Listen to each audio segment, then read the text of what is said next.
Hello friends, welcome to all of you in my YouTube channel true hope pharmacy.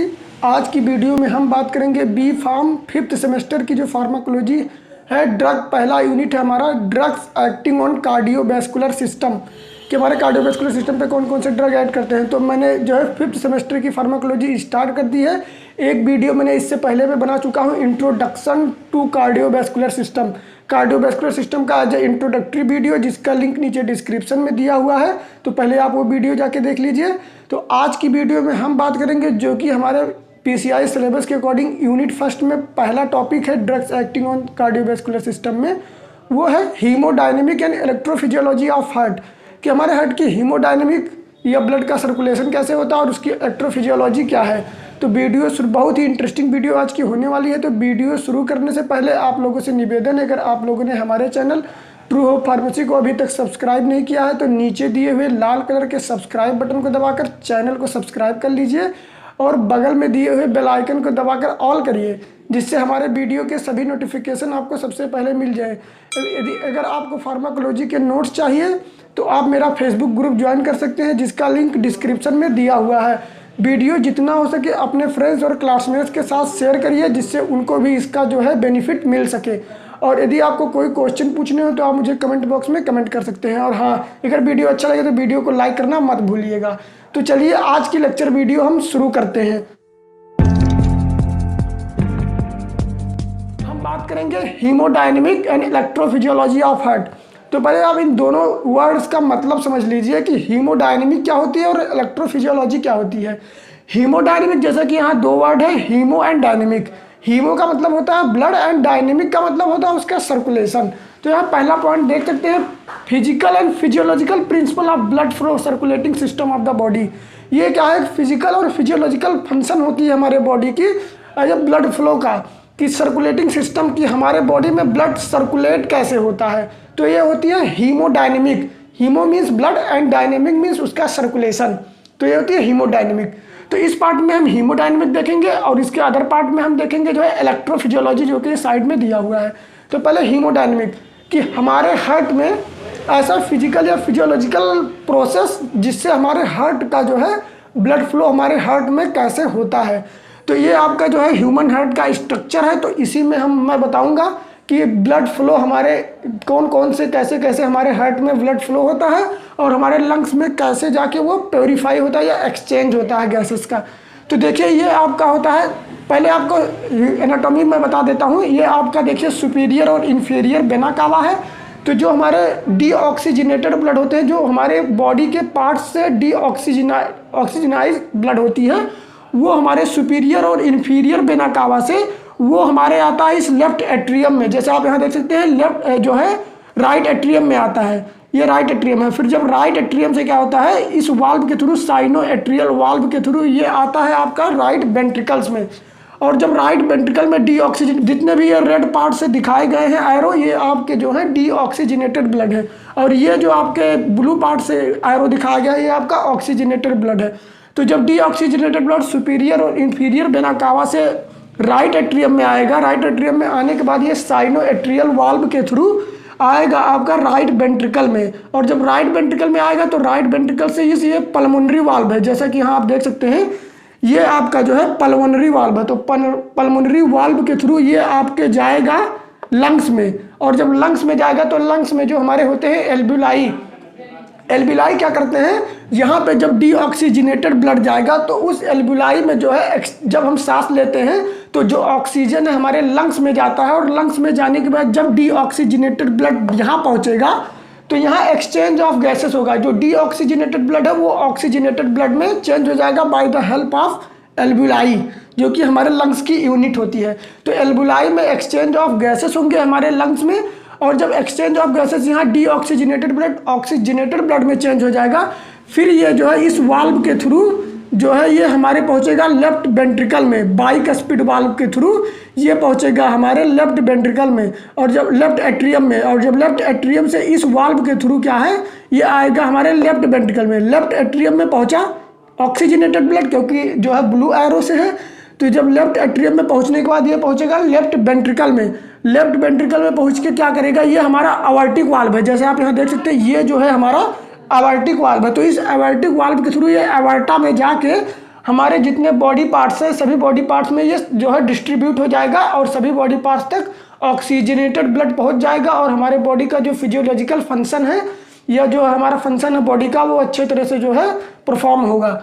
तो ये आपका पूरा हो गया हीमोडायनेमिक। यही हमको बताना है कि कैसे कैसे डीऑक्सीजनेटेड ब्लड हमारे हार्ट में आया और हार्ट में वो कौन कौन से वाल्व के थ्रू हो के कहाँ कहाँ से वो लंग्स में गया और लंग्स में कैसे डीऑक्सीजनेटेड ब्लड ऑक्सीजनेटेड में चेंज हुआ और ऑक्सीजनेटेड में चेंज होने के बाद फिर कैसे वो हमारे सभी बॉडी पार्ट्स में डिस्ट्रीब्यूट हुआ। तो ये मैंने इसका पाथवे बना रखा है जो कि एरो से मैं बता रहा हूँ। देखिए superior plus inferior vena cava से जो डीऑक्सीजनेटेड ब्लड है वो जाके पहुँचता है आपका राइट एट्रियम में। ये ध्यान से आप समझिएगा, यही आप फ्लो चार्ट में एग्जाम में लिखेंगे ये स्ट्रक्चर बना के, तो जो है आपका हीमोडायनेमिक पूरा कंप्लीट हो जाएगा और आपको जो है अच्छे मार्क्स गेन होंगे। तो सुपीरियर और इन्फीरियर वेना कावा से राइट एट्रियम में आया और राइट एट्रियम के आने के बाद ये जो है राइट वेंट्रिकल में आया और राइट वेंट्रिकल में जब पहुंचता है तो राइट वेंट्रिकल में ट्राइकस्पिड वाल्व के थ्रू ये जाता है हमारे जो है पल्मोनरी वाल्व के थ्रू ये लंग्स में पहुंचता है और जब लंग्स में पहुंचेगा तो लंग्स में पहुंचने के बाद जो डीऑक्सीजनेटेड ब्लड है वहाँ पे एक्सचेंज ऑफ गैसेस होंगे। जो डीऑक्सीजनेटेड ब्लड है वो ऑक्सीजनेटेड में चेंज होगा। उसके बाद फिर वो रिटर्न वो जो ऑक्सीजनेटेड होगा ऑक्सीजनेटेड जो ब्लड होगा वो हमारे पहुंचेगा लेफ्ट एट्रियम में और लेफ्ट एट्रियम में पहुंचने के बाद उस वाल्व के थ्रू लेफ्ट वेंट्रिकल में जाएगा और लेफ्ट वेंट्रिकल में जब पहुंच गया तो लेफ्ट वेंट्रिकल में जाने के बाद ये अवर्टिक वाल्व के थ्रू अवर्टा में पहुंचेगा। ये जो पार्ट है अवर्टा में पहुंचने के बाद हमारे सभी बॉडी के जो पार्ट्स है सब में जो ऑक्सीजनेटेड ब्लड है ये डिस्ट्रीब्यूट हो जाएगा। ये जो है पूरा जो है कंटिन्यूसली साइमल्टेनियसली ये फंक्शन हमारे हार्ट का चलता रहता है और डीऑक्सीजनेटेड ब्लड ऑक्सीजनेटेड ब्लड में चेंज होता रहता है। तो इसमें दो पार्ट्स का इन्वॉल्वमेंट है, एक हार्ट और लंग्स, दोनों के थ्रू जो है हमारा ब्लड जो है डीऑक्सीजनेटेड से ऑक्सीजनेटेड में चेंज होता है। ये आपका पूरा हो गया हीमोडायनेमिक।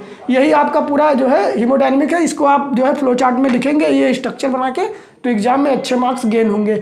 अब बात करते हैं इलेक्ट्रोफिजियोलॉजी। जैसा कि नाम से क्लियर है इलेक्ट्रोफिजियोलॉजी, इलेक्ट्रो आप यहाँ समझ लीजिए इलेक्ट्रिक इम्पल्स से जो कार्डियक इम्पल्स जनरेट होता है, जो सिग्नल जनरेट होते हैं जिससे हमारा हार्ट जो है दिल हमारा धड़कता है, कॉन्ट्रैक्ट और रिलैक्सेशन होता है, तो वो होती है इलेक्ट्रोफिजियोलॉजी। तो इलेक्ट्रोफिजियोलॉजी बस यही है क्योंकि मैं पहले इंट्रोडक्शन वीडियो में बता चुका हूँ कि इसमें दो टाइप के सेल होते हैं, conducting cell and contracting cell, जो कि अपना खुद का जो है ये सिग्नल या इम्पल्स जनरेट करते हैं जिससे जो है सेल हमारा जो हार्ट है वो कॉन्ट्रैक्शन और रिलैक्सेशन कंटिन्यूसली करता रहता है। तो उसमें देखिए पहला जो हमारा इन्वॉल्वमेंट होता है एक्शन पोटेंशियल जनरेट कैसे होते हैं और जो है इसका जो है कैसे जनरेशन होता है और कैसे जो है इम्पल्स या हार्ट का कॉन्ट्रैक्शन होता है। तो उसमें मैंने बताया था पुरकिंजे फाइबर्स होते हैं, एसए नोड और एबी नोड, ये तीनों जो है कंडक्टिंग सेल के पार्ट हैं और यही जो है हार्ट का कॉन्ट्रैक्शन और रिलैक्सेशन कराते हैं। तो बेसिकली हम बात करते हैं कार्डियक एक्शन पोटेंशियल में कि कार्डियक का एक्शन पोटेंशियल है उसमें नर्व इम्पल्स जनरेट कैसे होता है, कार्डियक इम्पल्स जनरेट कैसे होता है। तो देखिए stimulus reach to the heart and generates action potential. जब कोई स्टिमुलस या जो स्टिमुलस हमारे हार्ट पे पहुंचता है तो वो जनरेट करता है कार्डियक एक्शन पोटेंशियल और जब एक्शन पोटेंशियल जनरेट होंगे सिग्नल जनरेट होंगे तो हार्ट का कॉन्ट्रैक्शन होगा। अब बात करते हैं फेजेज ऑफ एक्शन पोटेंशियल कि एक्शन पोटेंशियल के कितने फेज हैं हमारे हार्ट में। तो जो बेसिकली जो एक्शन पोटेंशियल के फेज हैं वो जो है 5 फेज होते हैं, phase 0, phase 1, phase 2, phase 3 and phase 4। तो फेज 0 में क्या है ये मैंने स्ट्रक्चर में भी बता रखा है। फेज 0 में क्या है, opening of sodium channel and influx of sodium. तो जब यहाँ क्या होता है फेज 0 में क्या होता है, सोडियम चैनल ओपन होते हैं हमारे हार्ट्स के जो सेल मेम्ब्रेन पे होते हैं और जब सोडियम चैनल ओपन होता है तो इन्फ्लक्स होता है सोडियम का और जब सोडियम का इन्फ्लक्स होगा तो रैपिड डीपोलराइजेशन होगा क्योंकि कभी भी जब धन आयन या पॉजिटिव आयन हमारे एक्स्ट्रा सेलुलर से इंट्रा सेलुलर जाते हैं तो डीपोलराइजेशन कॉज होता है। तो जब डीपोलराइजेशन कॉज होगा तो ये जो होते हैं जिसमें जब एक्शन पोटेंशियल जनरेट होगा डीपोलराइजेशन कॉज होने से, तो जो इसका चैनल का ओपनिंग हो बहुत ही कम समय के लिए होता है, 1 to 2 मिली सेकेंड के लिए ये सोडियम चैनल ओपन होते हैं और इन्फ्लक्स होता है सोडियम का। तो जब इन्फ्लक्स होगा तो एक्शन पोटेंशियल यहाँ से ऊपर की तरफ बढ़ेंगे, इसका जो मेगा बोल्ट होता है जो MB होता है ये बढ़ेगा, मेगा बोल्ट बढ़ेगा तो एक्शन पोटेंशियल यहाँ से 0 फेज में बढ़ता है। बढ़ता है उसके बाद क्या होगा, फेज 1 में रैपिड रीपोलराइजेशन। उसके बाद जब सोडियम आयन अंदर जा रहा है तो फेज 1 में रैपिड रीपोलराइजेशन होगा, जिससे क्या होगा, efflux of potassium ion and return to become 0 megavolt. तो इफ्लक्स होगा, पोटेशियम वहां से बाहर आएंगे, जब सोडियम अंदर जाएगा तो पोटेशियम बाहर आएगा, तो रैपिड रीपोलराइजेशन होगा फेज 1 में। तो यहाँ आप देख सकते हैं फेज 1 में यहाँ फिर रैपिड रीपोलराइजेशन, धीरे धीरे यहाँ से रीपोलराइजेशन हो रहा है, यहाँ से मेगावोल्ट आपका घट रहा है ग्राफ में। अब यह क्या होगा, ये फेज 1 हो गया। आप फेज 2 में देखें क्या हो, slow entry of calcium to the cell prolong the plateau phase. तो अब फेज 2 में क्या होगा, कैल्शियम आयन का जो है यहाँ से एंट्री होगा सेल के अंदर, कार्डियक सेल के अंदर। जब कैल्शियम आयन का एंट्री होगा तो यहाँ से ये प्रोलॉन्ग कर देंगे इसके फेज को। तो देखिए 1 से 2 जो है एक्शन पोटेंशियल यहाँ से प्रोलॉन्ग हो गया है, कुछ टाइम के लिए बढ़ गया, इसीलिए इसका ग्राफ इतना लंबा हो गया 1 से 2 में। तो सेकंड फेज में प्रोलॉन्ग होता है, प्रोलॉन्ग प्लेटिव फेज इसको कहते हैं। अब फेज 3 में क्या होता है, ये हो गया फेज 2। अब फेज 3 में क्या होता है, second period of rapid repolarisation. अब ये दूसरा पीरियड होता है रैपिड रीपोलराइजेशन का। रैपिड रीपोलराइजेशन कहने का मतलब कि जो भी आयन का एक्सचेंज हुआ है वो फिर से रीस्टोर होने लगेंगे। पोटेशियम आयन मूव करने लगेगा आउट ऑफ सेल से, जो यहाँ सेकंड फेज में, फेज 1 में जो भी इफ्लक्स हुआ था पोटेशियम आयन का, वो फेज 3 में क्या करेंगे, फिर से इन्फ्लक्स उन्हें बाहर निकलने लगेंगे सेल से, पोटेशियम आयन फिर बाहर जाने लगेगा और सोडियम बाहर आने लगेगा। कहने का मतलब फिर से यहाँ से रीपोलराइजेशन होगा, ग्राफ नीचे गिरेगा, 0 से नीचे आएगा। और फेज 4 में क्या होता है, रेस्टिंग फेज जिसको कहते हैं फेज 4 को, during which membrane action potential become 0 and restored. Phase 4 में क्या होगा, फिर से जो हमारा कार्डियक सेल है वो अपने आप को जो है रिस्टोर कर लेगा और जो एक्शन पोटेंशियल वो 0 मेगावोल्ट पे पहुंच जाएगा। तो ये जो ग्राफ है, ये ग्राफ ऐसे चलता रहता है 0 से 4 तक, फिर यहाँ से रिस्टोर होगा, फिर 0 से 4 तक, ये कंटिन्यूसली जो है ये ग्राफ हमारा बन के आता है। तो फेज 0 को कहते हैं रैपिड डीपोलराइजेशन, फेज 1 को कहते हैं रैपिड रीपोलराइजेशन, फेज सेकंड को कहते हैं प्रोलॉन्ग प्लेटिव फेज क्योंकि इसमें कैल्शियम की एंट्री हो रही है, और फेज 3 को कहते हैं rapid second period of rapid repolarisation, और फेज 4 को कहते हैं रेस्टिंग फेज। ये आप लोग अच्छे से देख लीजिएगा। तो ये जो ग्राफ आपका बन के आ रहा है मेगावोल्ट और एक्शन पोटेंशियल का, जब हम किसी पेशेंट का ईसीजी कराते हैं, इलेक्ट्रोकार्डियोग्राम कराते हैं, तो यही जो हमारा ग्राफ है, यही ग्राफ आपका 4 फेज का ये जो ग्राफ है ये बन के आपका आता है, और ये कंटिन्यूसली जो है ग्राफ आपका चलता रहता है। इसी तरह से हार्ट का कॉन्ट्रैक्शन और जो है रिलैक्सेशन होता रहता है, यही आपकी पूरी हार्ट की इलेक्ट्रोफिजियोलॉजी है। तो जैसा नाम से क्लियर था कि हमको बताना था कि हार्ट कैसे कॉन्ट्रैक्ट और रिलैक्स कर रहा है, कैसे उसकी इलेक्ट्रोफिजियोलॉजी हो रही है, उसका इलेक्ट्रिक फंक्शन या इलेक्ट्रिक कंडक्शन कैसे हो रहा है। ये था आपका पूरा haemodynamic and electrophysiology of heart, जो कि एग्जाम पॉइंट ऑफ व्यू से बहुत ही इंपॉर्टेंट टॉपिक है। तो अब हम नेक्स्ट वीडियो में जो है बात करेंगे drugs acting on cardiac heart failure, CHF पे कौन से ड्रग एक्ट करते हैं। तो फिर मिलते हैं नेक्स्ट वीडियो में, तब तक के लिए स्टे सेफ, स्टे होम।